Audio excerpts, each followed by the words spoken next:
Breaking news from the ABC25 newsroom.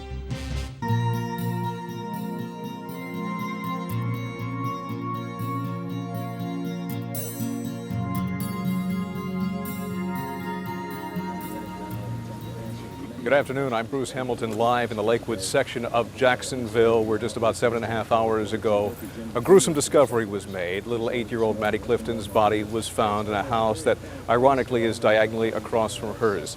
If you've been following the story, as all of the First Coast has, it began unfolding last Tuesday evening at about 5:50 when Maddie disappeared. And until this morning, when Misty Phillips came out of her house at 7:28 a.m. and flagged down Officer Don Teeton, who was on routine surveillance here in this neighborhood, a surveillance that's been posted ever since Maddie disappeared, it was only then that we found out what happened. He walked into the house and he discovered the little girl's lifeless body. It had been stuffed inside a waterbed. Now, this begs the question, why didn't police find it before? Because they'd been in that house 3 times, and Sheriff Nat Glover talked about that. He said, we don't go tearing open furniture during the course of an investigation, and it's just not a logical place that we would have looked.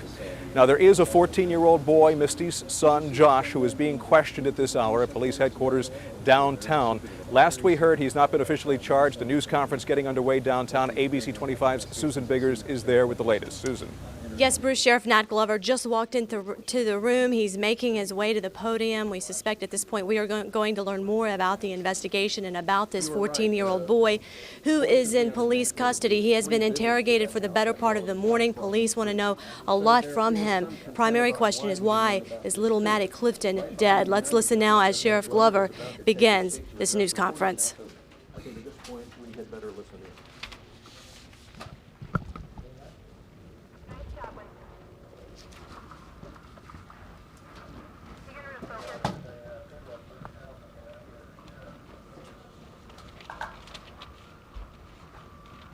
First, let me say, in order to try to maintain some order in this process, I'll make some opening statements and understand that we still have an ongoing investigation here. So I will be, by design, a little vague in some aspects of my statement. And of course, after I make my statements, then I'll entertain questions. But if you would, raise your hand, let me identify you, and when I identify you, tell me who you are, who you're affiliated with, and then address your question, and we will move from there. I'm here to announce the arrest of Joshua Earl Patrick Phillips, white male, 14, of 6139 Fleetwood Road. Joshua lived at that address with his parents, his father, Steve Phillips, and his mother, Melissa Phillips. He has been charged with murder, and he has confessed to the crime of killing Maddie Clifton. As you all know, Maddie was found this morning by the mother of the suspect. She was securely encased in the base of a waterbed. As you all can see on the diagram here, the waterbed mattress was on top of her. This is a piece of plywood here that separates a cavity here. Got about 400 pounds of water here, and this is secured. You have an aerial view here, and you can see the body was in somewhat of a fetal position. The mother went into the suspect's room this morning, and she noticed a fluid coming from under the bed. That, coupled with an odor of apparently aroused her suspicion, and she pulled out the corner of the bed right here. When she pulled that open, she could see the feet of the victim. At that time, she went to notify the officers, and she notified Officer Tootin, who was in the neighborhood and who had been assigned there all night. We suspected that Maddie would be found somewhere in the neighborhood, so we pretty much had shut down the neighborhood. We had surveillance there 24 hours a day, so nothing could be taken out. As a result of that, I think we were able to make certain that if she was there, she couldn't get out. From my observation of the body and preliminary reports from the autopsy, she had multiple stab wounds to her body, about 9, and she had stab wounds to her neck, 2. There were obvious evidence of blunt trauma to her head. It was obvious that, and from our investigation, it was apparent that she was killed immediately after she was abducted. We followed up on more than 250 leads, some as far away as Greenville, Indiana. We had searched that house 3 previous times, and the reason that we didn't find Maddie was because of the way she was encased in the bed. We had a consent to search, and ordinarily we would not disassemble furniture with the consent, with people in the neighborhood being cooperative, and as a result of that, we did not find her body. We did have dogs on the outside of this house, but the dogs never went in. So it was not like the dog missed her. So from that, I'll entertain any questions. Sheriff Glover, Tom Wills from Channel 4. What can you tell us, Sheriff, about the conversations that your detectives have had with this young suspect, Joshua Phillips? Well, Joshua was one of the initial persons that we were focusing on because he, of course, had been one of her playmates, and he was one of those whom we knew had last seen her, and as a result, we felt like he was worthy of that focus. As a matter of fact, he was scheduled to be re-interviewed today. We had some initial interview of him, and we had no leads, and as a result, we were somewhat reluctant to classify him as a quintessential suspect. But we knew that from the time frame of the way the events happened, that we felt like she was somewhere near, and as it turned out, she was right across the street. Sheriff Susan Biggers with ABC25. Could you tell us why, or did Joshua indicate why this happened? You said he confessed. Well, I don't want to go into the details of his confession. We do have some information on that, but at this time, I don't want to talk about that. Will he be treated as an adult? Right now, he's been remanded to juvenile custody, and he certainly has not been certified yet. Sure. Nancy Ross representing Hard Copy. Do you believe he was acting alone? We are pretty certain at this point that he was acting alone. Sheriff Jim Shaw from the Times Union. Jim Shaw. How are you? Let's go into the search a little bit, if you don't mind. Sure. Could you discuss in what detail you can what it is that your people did, why the dogs were not taken into the house, and if the dogs were taken into the house, do you have any understanding as to whether or not they would have found her anyway?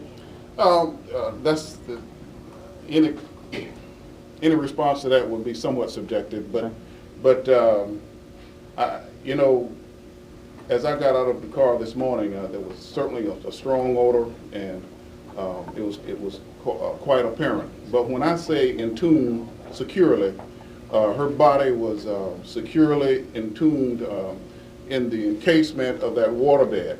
And it wasn't like there were legs that you can look under the waterbed. She was entombed securely, and there were clothing that was put around the corners and on the back to make certain that the odor stayed in. And all of that was masked by the fact that there were two birds in the house. There was an obvious smell of incense, and there was some air freshener as well. And the mother indicated that that was the reason for the peculiar smell. Why didn't you take the dogs in? Well, I'm not certain why we did take the dogs in that particular one, but the dogs were outside. I mean,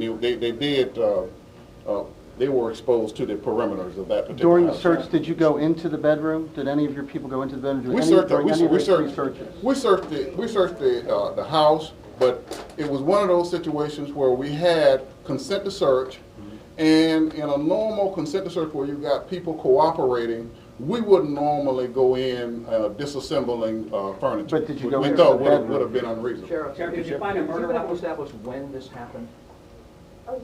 Yeah, we think she was, from our investigations, she was abducted on Tuesday, and she was killed Tuesday. Sheriff Winston Dean with Channel 12. Looking for golf balls sometime after that? Well, I think the person that we'd seen her last, and she was actually looking for golf balls to go and do some chips with another person we were focusing on, and it's, from what I can put together, I think she went back. She was going back to the house, and she was, and of course the suspect probably contacted her. She knew him, and it was probably no reason for her not to be afraid of him. And I think the confrontation occurred there. Sheriff, did you find a murder weapon, and what was it, and where did you find it? We found a leather knife and a baseball bat. Sheriff, let me ask you this question, as macabre as this may sound. Are you saying that perhaps for the last 7 days someone may have actually been sleeping in that bed, not knowing the body was there? I think the suspect knew that the body was there, and I think the suspect made a conscious effort to mask the emerging odor by the use of incense and some deodorizing agents. But yes, you could have. He probably slept in that bed. Sheriff, that water bed weighed about 400 pounds. Sheriff, has the suspect given you any? Did he give a reason why he killed her, and does he have a previous record? No previous record, and I don't want to go into his confession and detail of his confession, but I wouldn't know of any justified reason. What are his parents saying, Sheriff? Have they given any statement to you about this discovery? The only thing I can say about his parents, they've been extremely cooperative, and I think they are another set of victims in this whole ordeal. Did they leave Have town? they been away for a period of time? Sheriff, you described them as playmates. Can you go into more detail about their relationship? Yeah, they were individuals that they constantly played with each other. There was some indication that he was interested in her older sister, but I don't know what precipitated his action as it relates to Maddie. But yes, they were constant playmates, and they were obvious friends. Sheriff, has he ever been in The trouble? investigation continues. What else is there for your officers to do, your investigators? Your question again? You mentioned that the investigation continues. You have a confession. What else needs to be done? Well, you know, we got to put a case together now, and we want to make certain that we do this in the correct way and maintain the integrity of the case. And so the investigation certainly does not stop here. Sheriff, was she killed inside that home you suspect? Was she killed somewhere else and brought to that home? Excuse me, I'm sorry. Sheriff, was she killed, in your estimation, there at that house? She was killed at that house, yes. And what tells you that? Our investigation clearly indicates that. As we piece this crime together and as we listen to the preliminary autopsy, preliminary report from the medical examiner and the confession, we put all of that together and we're certain that she was killed in the house and immediately after she was abducted. She was on her street, she walked out of her garage, somehow he got her into his bedroom. We are surmising that now. I mean, we're putting that together because we know her sister saw her in there looking for golf balls. And she left, and apparently she didn't get back down the street where the golf balls were being tipped. So that's the problem. They were not at home at the time. And she was killed in the house somewhere. Is it true that the parents had been away for a period of time? Yes, that particular day. He was alone in the house? He was alone that day, and it's apparent that one of the parents came back and he had to distract them somehow. Was there such a Melissa Mansion Hotel 9 in Orlando? Question, can you tell us a little bit about when you found the body inside the waterbed? What was that like?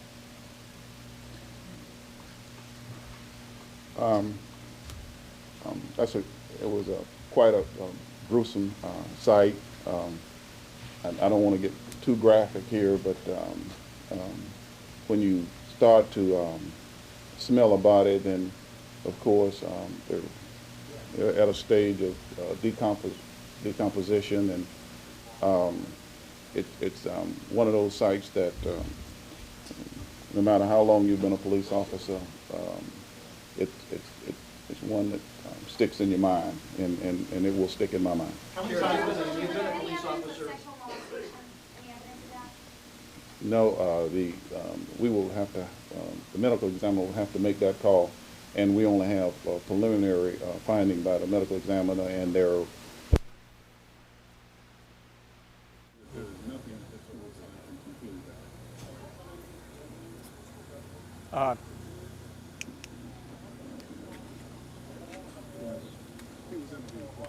This is Bruce Hamilton. We are live back at the scene here in Lakewood. Sheriff Nat Glover continues the news conference. Let me tell you what we know at this time. 14-year-old Joshua Phillips has been arrested and officially charged with murder. We are told that for the time being, he is being held at the Juvenile Justice Center. You are looking at Joshua's picture right now. His mother, Misty, discovered the little girl's body this morning in the Phillips home on Fleetwood Street, which is directly diagonal from the Clifton house. You are looking at pictures now of the crime scene. The body was discovered at 7:28 this morning. You heard Sheriff Nat Glover talking about how he was personally touched by this story and how it's a murder that is going to stay with him even after all of his years of investigating a number of gruesome crimes, presumably because this one involves a child. Joshua Phillips has been described as a playmate of Maddie's. He has also been described by some other people in the neighborhood as a child who was, quote, troubled, unquote, and he was, we have heard, attending a special school. What happens next as far as the charges and the progression, we're not exactly sure. This is an ongoing investigation. Sheriff Glover talked about the fact that Joshua has in fact confessed to the murder, but what they have to do now is build a case. So the evidence gathering goes on in the Clifton home and over in the Phillips home, which is directly behind us here in the Lakewood section of town. Now, we want to bring you up to date on exactly how all this unfolded. It was at about 7:30 this morning, as I mentioned, that Misty Phillips called in an officer who was on surveillance in this area. And 2 hours later, Sheriff Nat Glover came out and confirmed the worst. We found Maddie Clifton this morning at about 7:30 a.m. She was dead. It started at 7:28 when Misty Phillips, who lives in a house diagonal to the Cliftons, contacted an officer in the neighborhood on surveillance duty. At 7:30, he went into the Phillips home and the bedroom of Misty Phillips' 14-year-old boy, and there he made a gruesome discovery. He saw Maddie's feet hanging out of the bed. It's a water bed, and apparently it had been in some state of disrepair, and it was taped up. She was taped up in the bed, and it's apparent that she had began to decompose. Now here's what we know now several hours later as the news conference continues with Sheriff Nat Glover. A preliminary autopsy by the medical examiner indicates that the young lady was stabbed 9 times in the body, 2 times in her neck. Maddie also suffered trauma to the head. Sheriff Glover talked about the fact that the sheriff's office had followed 250 different leads, some from as far away as Greenville, North Carolina. But as you now know, her body was discovered just feet from her home, and the sheriff in fact confirmed that they never thought that the problems existed far from here, which is why they essentially sealed off this neighborhood. Are we going to go to Kim? We're going to go to Stacy at this point. Okay, ABC25's Stacy Sager joins me now. As you know, the community has pitched in to help find little Maddie, and today they're wearing purple ribbons, as you see on Stacy's lapel here. They had been wearing yellow while she was missing, and I asked somebody who was handing out the ribbons, why not black? Because black is a sign of mourning. They said, because we want to commemorate her life. We want to remember a little girl who was full of life, Stacy. So let's talk about the community effort. That's right. It's quite amazing. All you folks who have been following the story know that thousands of volunteers have pulled together in this community and throughout the state surrounding us to search for Maddie in Jacksonville. They've gone into wooded areas looking for any clues. They have posted signs of her description all over Jacksonville, in the Carolinas, in Alabama, in Texas, in Mississippi, in Texas. Okay, Stacy, they can't hear you, so let me go ahead. You can talk about what's going on there. All right, I'll tell you what, we're going to go back to the news conference. This is live television. Things are happening as we are live here on the air. Back to downtown and Susan Biggers, who was at the news conference. Susan? Perhaps the most distressing thing is that Maddie Clifton's mother hung on to that hope that her daughter would be. Okay, let me clip my mic back. They told me my testing. Can you hear me? That's not the case. Very grisly. They told me my Okay, we are going back to Susan Biggers, who is at JSO downtown right now. Susan? Well, once again, Bruce, Sheriff Glover just wrapping up this news conference. He announced here this afternoon that Joshua Phillips has been arrested for the murder of Maddie Clifton. He confessed, although the sheriff would not go into a whole lot of detail about that confession. The sheriff also talked about the just terribly gruesome discovery that was made early this morning around 7:30 when police walked into Joshua Phillips' home. Joshua's mother actually called a police who was on surveillance in the neighborhood to her home. She noticed some fluid leaking out from underneath her son's bed. That's when she grew very suspicious, brought the police officer there. At that point, they discovered Maddie's body actually almost in a fetal position, encased inside the wooden cabinetry part of that waterbed with the water mattress actually on top of Maddie. Once again, based on preliminary medical reports, we're told that Maddie was stabbed a number of times. She received about 9 stab wounds to the body and 2 in the neck. Once again, Joshua Phillips was someone that Maddie knew very well. The two were described as playmates, and we're going to have more on this developing story a little later. Back to you, Bruce. Sheriff Nat Glover talks about the fact that Maddie was probably killed on Tuesday, the same day she was abducted, and as you know now, they discovered her body 8 days later.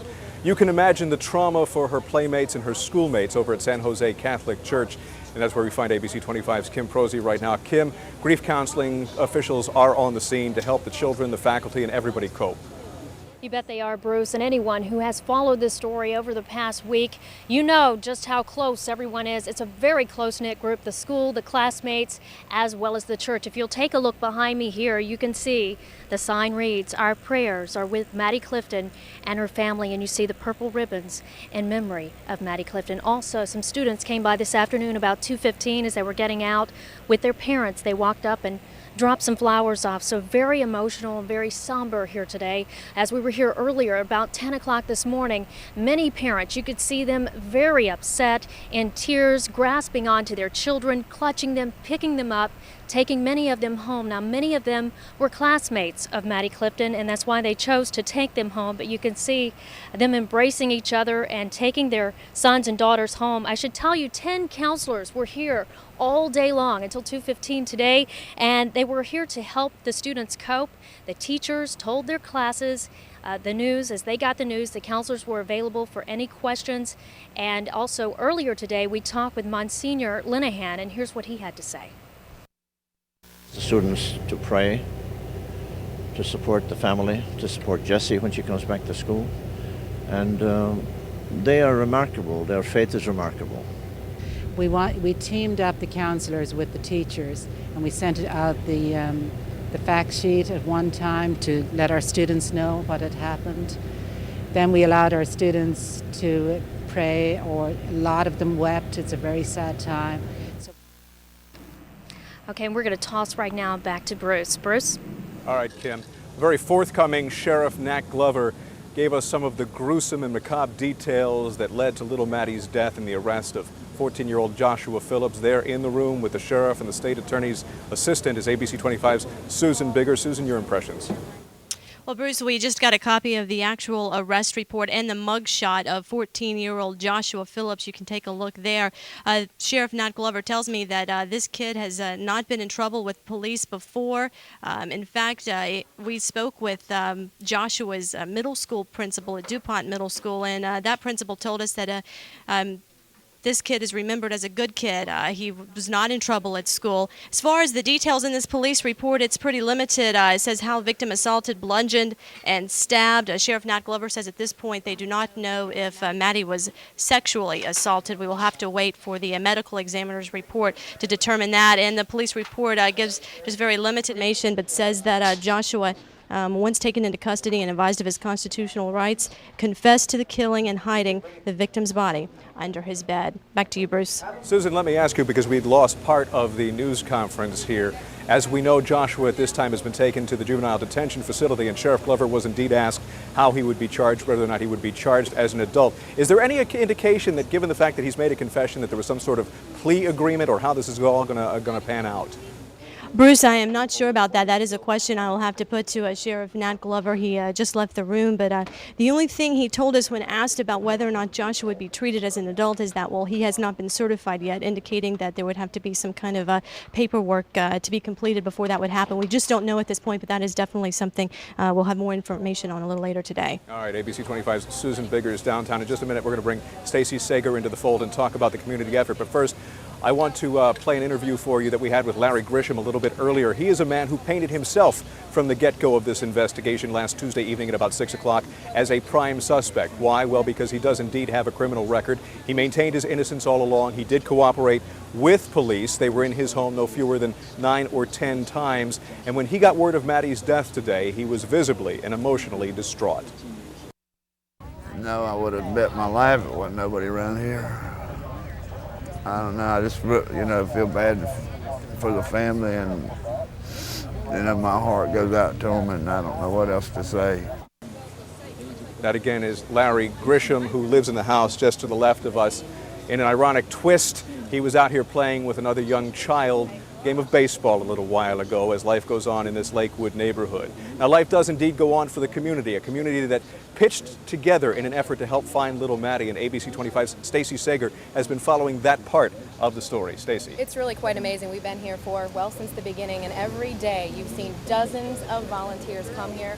They've gone back to Maddie's house. There's been volunteers inside the house mapping out search sites and places for people to search. Okay, again, we're having some microphone problems here. Let's just give you my microphone here. Okay, we apologize for that. Like I was saying, every morning volunteers have come here, gone into Maddie's home. There has been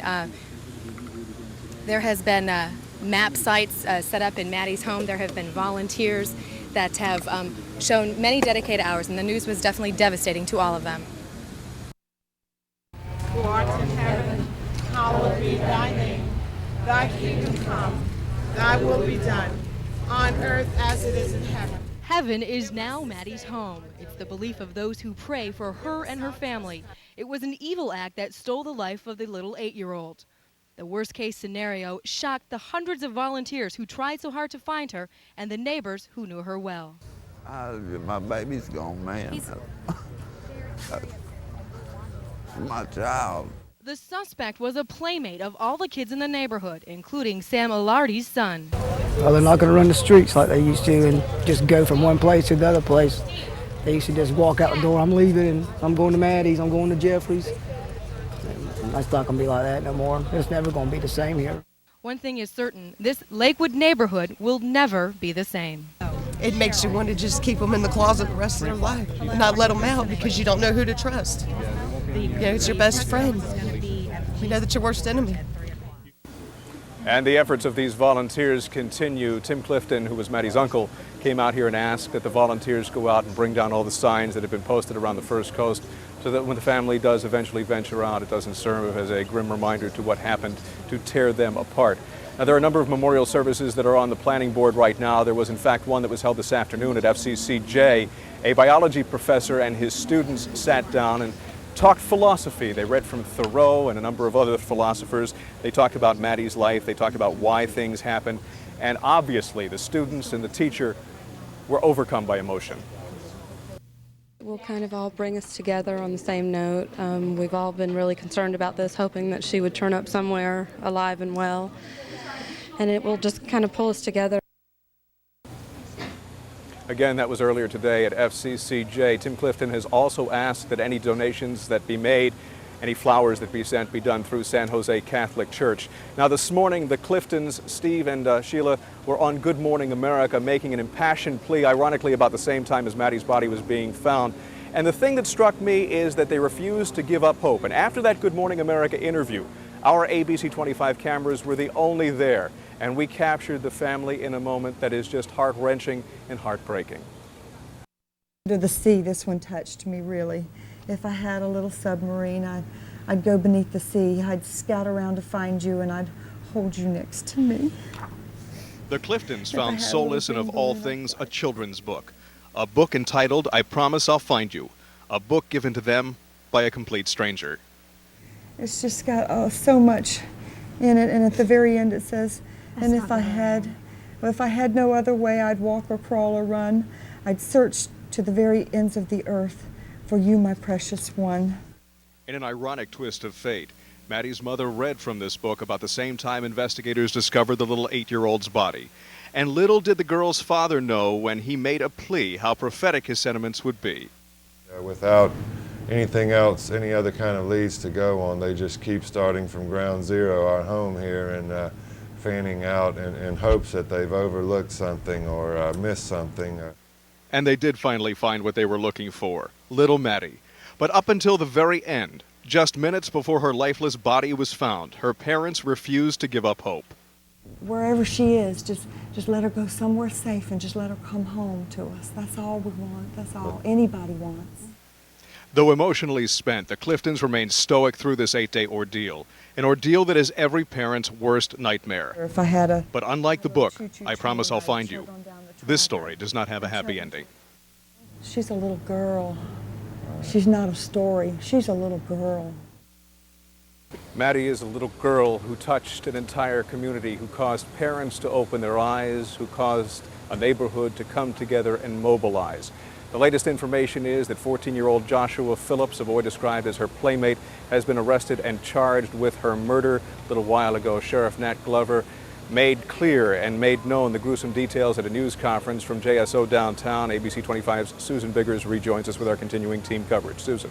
Well, Bruce, behind me you can see a diagram that Sheriff Glover talked a little bit about in the news conference. It actually depicts how Maddie's body was found encased in Joshua Phillips' waterbed. You can see she was almost curled up in a fetal position in the cabinetry part of the bed with the mattress, about a 400-pound waterbed mattress on top of that. And Joshua's mother became suspicious this morning when she saw fluid leaking out from underneath the bed, and that's when she went to get a police officer on surveillance duty there in the neighborhood. Sheriff Glover also talked about how they really felt like that it was important to keep that neighborhood secluded, sectioned off. That's why we saw the crime tape up. They really felt like the evidence that would point to Maddie's killer was there in the neighborhood, and it turns out that was a pretty good gut feeling. Also, Sheriff Glover told us that a leather knife was found. That was the murder weapon. Here's what the sheriff had to say just a few minutes ago.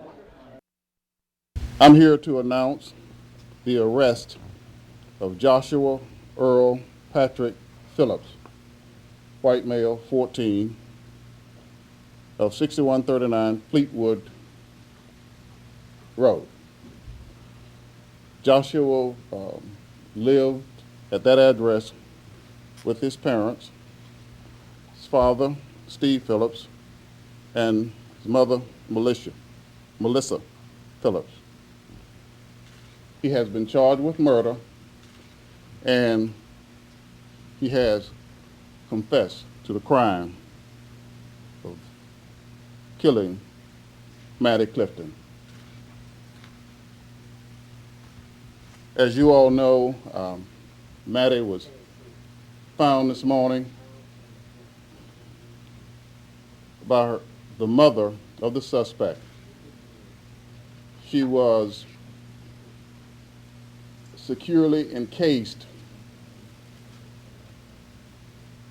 in the base of a waterbed. It was quite a gruesome sight. I don't want to get too graphic here, but when you start to smell about it, then of course they're at a stage of decomposition, and it's one of those sites that no matter how long you've been a police officer, it's one that sticks in your mind, and it will stick in my mind. Sheriff Glover says that they have evidence that points to the murder scene actually taking place there in the house. They believe Maddie was killed inside Joshua Phillips' home. His parents apparently had been away for some time. They were not home when all this happened last Tuesday. Also, detectives found a leather knife inside the home. They believe that was the murder weapon. Back to you, Bruce. All right, Susan, we want to give you a chronology of how this whole story began unfolding last Tuesday evening at about 5:50. Here's ABC25's Kim Chapman. Again, this is a story that began unfolding 8 days ago when little Maddie was ironically taking down Halloween decorations. She came out to play with some children. About an hour later, she disappeared, seemingly vanished from this Lakewood neighborhood until this morning. Here's Kim Chapman. Tuesday night, November 3rd, Maddie disappears around dinner time, and from the beginning, police say they suspect foul play, but hold out hope that they're wrong. When the sun comes up Wednesday, the search for the missing 8-year-old intensifies. Volunteers join law enforcement in the search for little Maddie. Through the day and into the night, friends and neighbors work with police combing the south side for clues about Maddie's whereabouts. Neighbor Larry Grisham is thoroughly questioned by police. He was chipping golf balls with Maddie just before she disappeared. I want to know if I knew anything, I'd seen anybody in the neighborhood suspicious in the neighborhood prior to a week or two prior. Police later say that Grisham is not a suspect. On Thursday, posters are up throughout the city and billboards are also going up. Schools are beginning to discuss the case with students and parents. On Friday, Maddie's family talks publicly for the first time, thanking everyone for their help, and they express hope that Maddie is still okay. And we're not giving up. This is just the beginning. We are not giving up on finding Maddie. Maddie is out there and she's ready to come home. Saturday, hundreds of volunteers show up to help with the search. Sheriffs thought they had a break in the case, searching this area off St. Augustine Road. Cadaver dogs were brought into the scene, but it turned up nothing. Sunday, ribbons and flyers are handed out at the Jaguars football game. Still no leads of Maddie's whereabouts, but hundreds of volunteers continue to search the south side. Monday, the FBI joins the search, questioning neighbors and searching homes, but still no clues. It's very frustrating because, really we're at the same point as we were last Tuesday. And today, moments before the heartbreaking discovery, a final plea from Maddie's distraught family. Without any leads to go on, we just don't know what to think. Then at 7:28, a call to a JSO officer on surveillance at the scene with word that Maddie's body had been found in a house on Fleetwood Road. We found Maddie Clifton this morning at about 7:30 a.m. She was dead. This is a family who all along has maintained that their religious faith would help them through this ordeal. It is a faith that is rooted in the San Jose Catholic Church right here in Jacksonville, and that's where we find ABC25's Kim Prosey. Kim. Right, some information I wanted to pass on to many of you who have been concerned and wanted to know how you can help. Well, first of all, I'll tell you at 5:30 this afternoon, there will be Mass here at the San Jose Catholic Church. 5:30 Mass is being held in honor of Maddie Clifton. Also, from 7 o'clock until 10 o'clock tonight, they're having a prayer service. Anyone is welcome to stop by. It's called the Exposition of the Blessed Sacrament. Again, that's going on from 7 until 10 o'clock tonight. Now, as far as cards or condolences, so many people have been wanting to express their emotions and their sadness at this time and share with the Cliftons, as the Cliftons seem to be well known in this community, as you well know. If they would like to send cards, here's how you can do so. It's called the Maddie Clifton Memorial Fund, and you send it to San Jose Catholic Church in care of the Maddie Clifton Memorial Fund. The address 3619 Toledo Road, Jacksonville, Florida 32217. That's 3619 Toledo Road, Jacksonville, Florida 32217. Also, many of the kids today, many of them who did stay in school today, they decided to make cards, and they made cards and sent those over to the family. Countless cards went over there.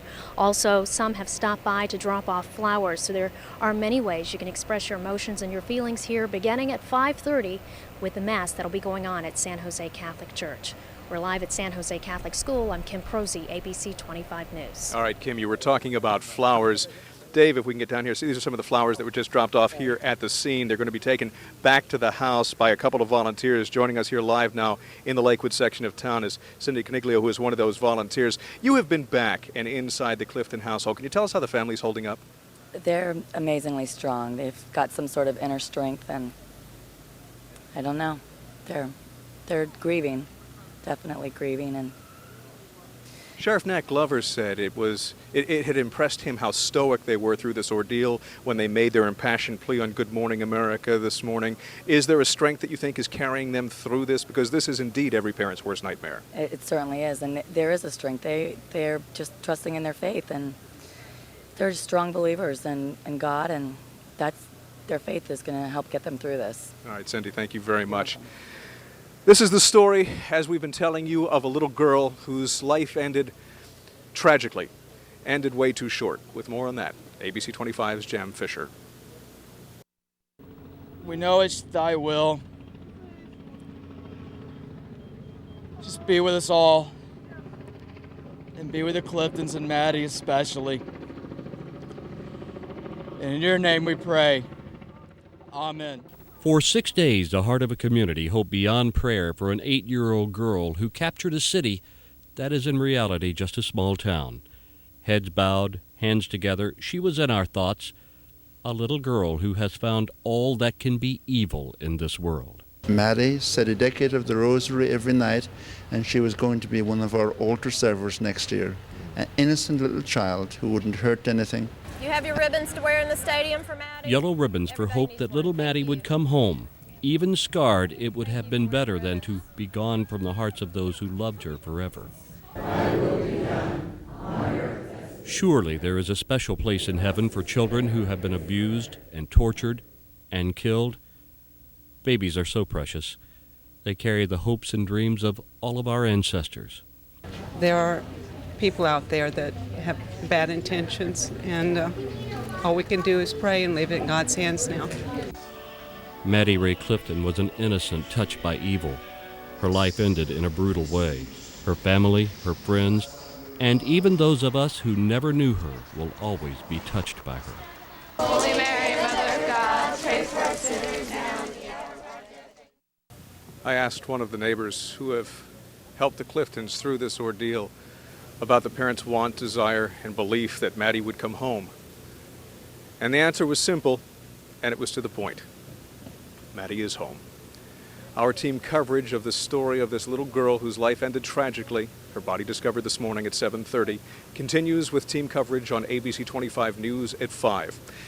And this is indeed every parent's worst nightmare.